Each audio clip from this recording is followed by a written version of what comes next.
Ito ang teknik sa pagbebenta na minamanipula ka araw-araw.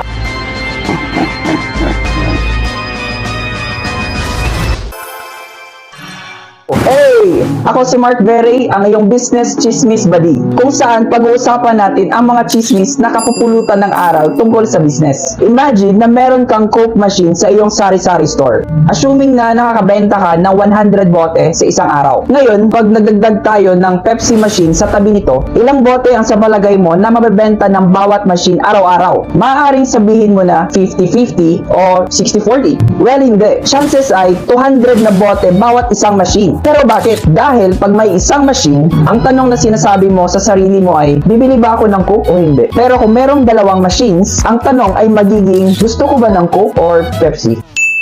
Mindset ba? Mindset! Kabaligtaran ito ng akala mo. Tulad ng akala mo, siya na talaga